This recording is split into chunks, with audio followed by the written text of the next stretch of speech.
Eleições 2012, um trabalho para a cidade de Brusque. Estamos entrevistando os candidatos à prefeitura da cidade de Brusque e, claro, com muito prazer, com muito privilégio, para você, eleitor, para você, eleitora, fazer o seu voto, o voto consciente para a gente ter uma cidade melhor. Com certeza, esse é o nosso objetivo, pela democracia, mas essencialmente a nossa cidade de Brusque. Me sinto muito feliz de estar realizando esse trabalho para a cidade. E essa é a nossa essência. O nosso trabalho sempre vai estar visando uma cidade melhor para todos nós. E nada melhor de conhecer essencialmente todos os 4 candidatos e hoje entrevistando o prefeito Paulo Roberto Êcio, candidato à reeleição da cidade. Amanhã tem debate, prefeito, mas hoje nós vamos falar da gente um pouquinho aqui. Prefeito Paulo Roberto Êcio, essa pergunta até é um pouco difícil a gente fazer, né? Mas ela é muito simples, até porque foram feitas a todos os candidatos, né? Quem é Paulo Roberto Êcio? Ana, primeiro, obrigado pela oportunidade de estar aqui conversando contigo, com todos os nossos amigos aí do Canal X, do programa 24 Horas. A população sabe quem é o Paulo Roberto Êcio, né? Alguém que nasceu nessa cidade há 47 anos atrás, tem 2 filhos, mora no mesmo endereço que sempre morou, né? Lá na rua Ipiranga. Sou casado já há quase 22 anos com a Beth, temos 2 filhos. Eu, por diversas vezes, já participei dos momentos cívicos da história da cidade, como candidato, como apoiador de candidatos, né? Fui deputado estadual e tenho a honra de ser o prefeito dessa cidade desde 2009, juntamente com o Farinha. E estou desde então, desde 2009, dedicando a minha vida a essa causa de melhorar a cidade, de tornar a nossa cidade cada vez mais um espaço agradável para nós que moramos aqui, para aquelas pessoas que a gente recebe todos os dias e para aquelas pessoas que vêm nos visitar de vez em quando. Prefeito, quando foi que o senhor pensou ou sonhou ser prefeito da cidade?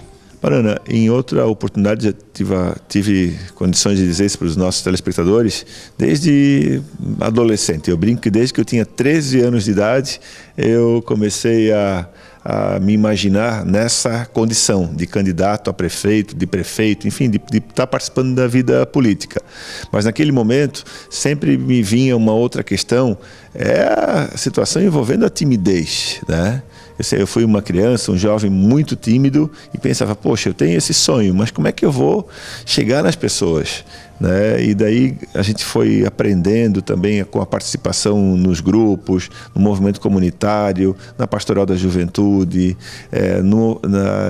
nos vários grupos que eu participei em toda a minha vida, depois também toda essa militância no Partido dos Trabalhadores, que já são mais de 26 anos. Então isso me motivou, daí mais ainda, para participar dessas disputas e do processo eleitoral, que é o processo democrático brasileiro. Prefeito, existe algum projeto, alguma coisa ligada, claro, à cidade, que o senhor deixou de fazer, que o senhor se arrepende, teve vontade de fazer? Existe alguma coisa? Ana, como numa administração acontece a mesma coisa que na casa da gente. A gente tem muitos desejos, muitos sonhos, né? E nós escrevemos os nossos sonhos para a população lá em 2008, no nosso plano de governo. E graças a Deus, apesar das situações adversas que a gente encontrou quando chegamos na prefeitura, administrativas, e também apesar das situações da natureza, as enxurradas, enchentes que a gente teve, apesar de ter, na grande parte do tempo, a Câmara de Vereadores contrária, a gente conseguiu realizar aquilo que a gente se comprometeu, ou pelo menos encaminhar, né? Como por exemplo a UTI neonatal, que está lá no nosso compromisso lá do plano de governo de 2008, e que nós encaminhamos a solicitação agora com a presidenta Dilma dentro do programa Rede Cegonha. Está lá também no nosso plano de governo a criação do banco de sangue. E lá a gente, durante o governo, a gente foi perceber que não, dentro hoje da Organização da Saúde de Santa Catarina, com os hemocentros que nós temos em 6 macro-regiões, não é mais necessário a existência de um banco de sangue em cada uma das cidades. E daí nós passamos a fazer um outro trabalho, que é todo mês transportarmos um grupo de doadores para doar sangue em Blumenau. E daí lá o sangue aproveita todas as 3 partes. E se houvesse a doação aqui na cidade, certamente apenas uma das partes do sangue seria aproveitada, né? Então tem algumas coisas que foram escritas no plano de governo e que não foram executadas por questões técnicas ou por estamos aguardando encaminhamentos de outros órgãos, né? Agora, assim, certamente algo que nós tínhamos projetado de ter pronto até o mês de maio desse ano, era a Rua Zambuja com a obra do PAC e a Rua Zambuja pavimentada. A gente sabe da importância da Rua Zambuja para a cidade, né, que é uma rua que liga a um dos pontos turísticos do nosso município, que liga ao Complexo de Zambuja e que liga ao Hospital de Zambuja. E é uma rua que tem problemas na sua pavimentação. Mas nós também não iríamos botar uma capinha de asfalto em cima de uma rua sem drenagem, né? Então, esse certamente era um desejo meio do Farinha que tivesse pronto nesse momento, mas que não tivemos condições de realizar. Mas, certamente, depois do processo eleitoral, a obra do PAC retoma e, em breve, a Rua Zambuja também vai estar asfaltada. Prefeito, aquele filho do caminhoneiro, né? Saudosa lembrança do seu velho pai. Aquele sonho dos 13 anos se tornou realidade, se tornou um prefeito da cidade de Brusque, está aí na sua campanha para a reeleição, né? É claro que vale a pena, né? Eu não seria hipócrita de dizer vale a pena. Claro que vale a pena, até porque o sonho é sonhado, a vida é vivida, né? Mas é desgastante, né, prefeito? A vida do senhor, ela fica em segundo plano para o senhor realmente se dedicar à cidade, às pessoas da cidade. É muito isso, e na verdade você deletar o Paulo Roberto Wessel, pessoa, para vivenciar a cidade, isso é uma coisa que é forte e é marcante, né? Exatamente, Banana. As pessoas me perguntam muito, quando é que começou a campanha? Quando é que tu começou a trabalhar na campanha? Lógico que a gente começa a trabalhar numa campanha a partir do instante que tu estás no exercício do cargo público. Então, desde 1º de janeiro de 2009, nós estamos trabalhando. E a vida desde lá, ela sofre mudanças em função das exigências dos cargos públicos, né? Eu não posso mais ir num mercado, no supermercado, ou num restaurante, ou em qualquer lugar, ou num posto de combustível, simplesmente fazer aquilo que a maior parte das pessoas fazem. Vão lá, fazem a sua compra, jantam, abastecem o seu carro, né? Eu preciso ir no local e eu preciso cumprimentar as pessoas que estão próximas, eu preciso dar atenção, deixar de fazer a compra para ouvir uma reivindicação, uma reclamação, um agradecimento, um abraço de alguém.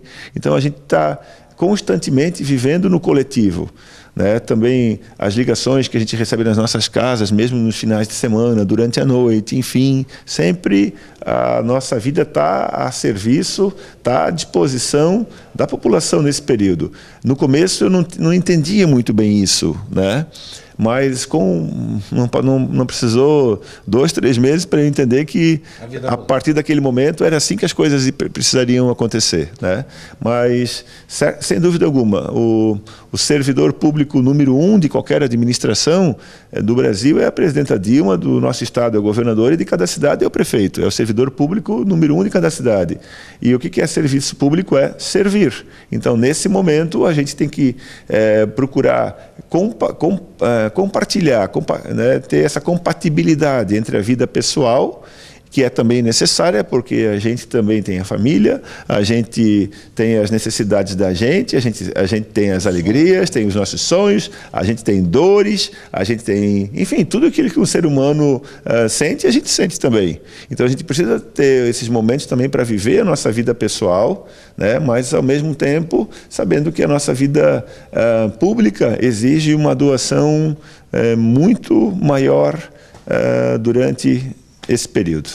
Juventude, né? Vamos a um ponto que eu gosto de tocar ele, e falei com todos os candidatos, esse assunto que é duas coisas antagônicas, a juventude e a velhice, né? Todos nós queremos ficar velhinhos, se Deus quiser nós vamos ficar velhinho, né? Até o Kikão que está aqui do lado, né? Todos nós queremos se envelhecer e com qualidade de vida, né? Eu queria perguntar para o senhor a juventude, que infelizmente não é criticar a juventude brusquense, né? Isso vale para o planeta, a gente vê a juventude hoje um pouco no seu sonho, bebendo demais, e tem infelizmente alguns jovens indo para a droga, buscando alguma saída que não dá para entender, mas isso também não vamos discutir aqui esse assunto agora, mas na verdade é assim, cabeça vazia, oficina do diabo. Quando o jovem tem atrativo, esporte, tem atrativos direcionados a atividades, né, a gente tem uma juventude melhor, né? Isso vale para todos nós, para todo o país, para todo o planeta. E também a coisa antagônica, que é o jovem e o velho, então, os idosos, né? A terceira idade, né? Eu pergunto, o que o senhor pensa sobre o jovem no seu projeto e também para o idoso? Ana, nós tivemos, inclusive, no último domingo, uma mesa redonda, um debate através do Facebook, do live stream, uma mesa redonda com jovens discutindo exatamente essa questão, né? As interrogações da juventude. No nosso plano de governo está bem claro que a nossa política pública para a juventude ela vai ser construída juntamente com o Conselho Municipal da Juventude, que nós acabamos de criar o Conselho. Não empossamos ainda os seus respectivos conselheiros, né? Mas a política pública ela vai ser criada de forma discutida com essa juventude. E essa juventude, ela tem muitas ideias, ela tem muitos sonhos, essa juventude ela é muito crítica, muitas vezes essa juventude ela não acredita mais na política, ela tem muitas críticas às instituições de maneira geral, né? Só que nem sempre ela consegue propor ações concretas que sejam realizáveis. Ela tem a visão, né, e tem que ser respeitada aquela visão, mas nem sempre as soluções concretas elas são palpáveis. Eu sempre brinco com essa juventude que quando a gente é jovem, né, chegam as pessoas e falam: vocês serão no futuro, vocês serão isso, no futuro vocês serão aquilo.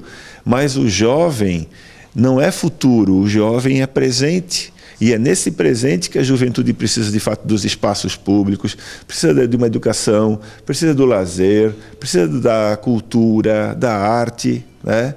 Então, assim, a gente vem, nesse debate que nós tivemos no domingo, a gente ficou assim, bastante feliz, porque vários dos anseios que esses jovens que participaram conosco da mesa redonda e também participaram através de perguntas, muitos desses anseios a gente está conseguindo encaminhar no nosso governo, né? Por exemplo, os espaços de lazer, né? Muitos foram criados, 15 novas praças foram criadas, nós temos 29 academias públicas nesse momento, né? E tem aí outros planos interessantes também para frente. Na área da educação, um marco para a nossa cidade é o Instituto Federal de Educação, Ciência e Tecnologia, e que talvez as pessoas às vezes não tenham noção, mas isso vai significar como se fosse uma universidade federal no nosso município. E além disso, com o ensino médio também gratuito, né? E a gente pretende vocacionar esse Instituto Federal para a questão tecnológica, que tem tudo a ver com o jovem. E ligando essa questão da tecnologia no projeto que a gente está batizando de Brusque.com, transformar também a nossa cidade num polo tecnológico, criando condomínios tecnológicos, que tem tudo a ver com a juventude. Também estimulando que esse jovem que tem ideia, mas que não tenha grana para investir no negócio, que ele possa ter o seu projeto incubado na nossa incubadora, na City Brusque, né?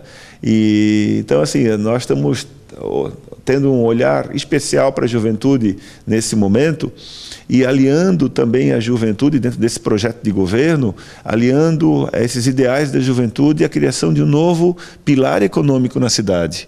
O jovem, nessa eleição, representa 41% dos eleitores aqui em Brusque. Jovem é considerado aquele que tem até 29 anos de idade, né? Então, nessa faixa, nós temos 41% dos eleitores. Esses eleitores são importantíssimos, eles que vão certamente definir o processo eleitoral. E é com esses eleitores, Banana, que a gente quer construir quer fincar esse novo pilar de desenvolvimento da nossa cidade com coisas ligadas a ele, porque o jovem tem muito mais relação com as questões tecnológicas, com as questões de inovação, do que as pessoas da minha geração. A gente coloca um equipamento de informática na mão de uma criança, de um jovem, meu Deus, em 3 minutos ele já descobriu tudo, ou quase tudo. A gente, nessa faixa, em 3 minutos, mal conseguiu abrir a caixinha do aparelho, né? Então, a cidade precisa pensar o seu desenvolvimento econômico também a partir desse grande potencial que os nossos jovens têm. Só fazer um gancho antes da gente tocar no assunto do pessoal da melhor idade. Professor Marins, um abraço, professor Marins, inclusive ele está nos vendo pelo canal da internet, o canal online, canal 24horastv.com. Um abraço, professor Marins, lá diretamente de Sorocaba, na Fazenda do Cavalo.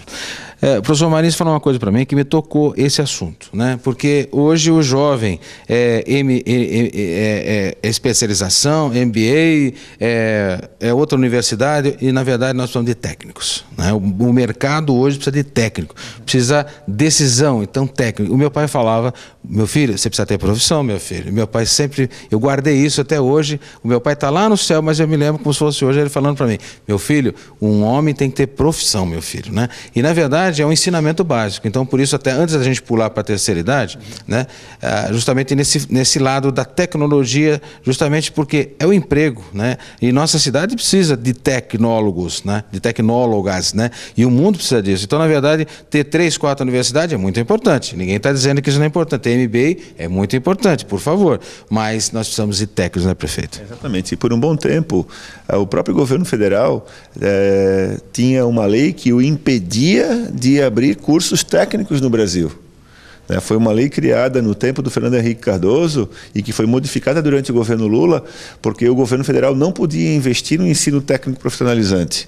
E daí, na época, o Lula, como foi formado também pelo Senai, ele sempre se vangloriava disso, que teve o diploma de torneiro mecânico no Senai, ele mudou essa questão. A lei foi revogada e o governo passou a investir novamente no ensino profissionalizante.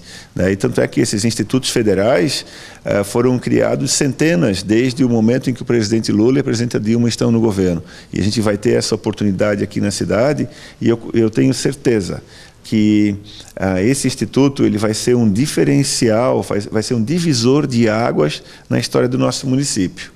A partir daí nós vamos estar formando assim vamos ter um grande celeiro de talentos na cidade, que vão poder usar todo esse potencial nessa nova etapa do desenvolvimento da humanidade. A gente vem passando por várias etapas ao longo da história. A gente extraía carvão, extraía lenha e tal, o processo de industrialização começou e agora a gente está partindo para esse mundo tecnológico, para o mundo da inovação. E certamente esses jovens é que vão ter o grande espaço, vão conduzir esse bastão e essa nova fase da economia local e economia brasileira. E, Banana, e na área da terceira idade, complementando a pergunta, a gente está concluindo a construção do Centro de Convivência da Terceira Idade, que é um espaço belíssimo, construído aqui na Praça da Cidadania, nesse grande complexo de serviços públicos que está surgindo aqui na frente do terminal rodoviário no centro, e que até o final do ano, com certeza, deve estar concluído e entregue à população. E nesse espaço, nesse local, além de um espaço para as confraternizações das pessoas da terceira idade, nós vamos ter técnicos fazendo aquele atendimento, psicólogos, enfim, assistentes sociais, terapeutas, para que a gente possa estar cuidando bem dessa faixa etária, que também é uma faixa etária bastante importante, que é a nossa, digamos assim, a certeza de que nós podemos ter bons ensinamentos. Essas pessoas, elas viveram uma vida e têm muito a nos ensinar. Então, vamos tratar bem essas pessoas, porque, sem dúvida alguma, chegaremos também a essa idade.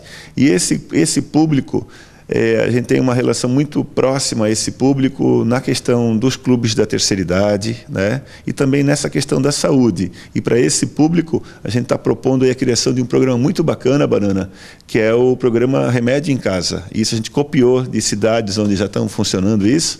Os idosos, aqueles que têm mais de 60 e que tomam medicamento de uso contínuo, aquele medicamento que todo dia ele precisa tomar e todo mês tem que ir lá na unidade de saúde buscar, ele não vai mais precisar fazer isso, porque nós temos o medicamento, nós sabemos quem ele é, onde ele mora, e nós temos a nossa equipe de agentes comunitários de saúde. Então, todo mês, na hora que a gente for fazer a visita para essa pessoa, vai levar junto a sacolinha de medicamentos necessários para que aquela pessoa possa tomar naquele mês. Então, é uma forma também da gente tratar bem esse idoso e, além disso, dar mais qualidade de vida e deixar a unidade de saúde, naquele momento, para aquelas pessoas que não vão lá pegar o medicamento, e sim que precisam de algum atendimento.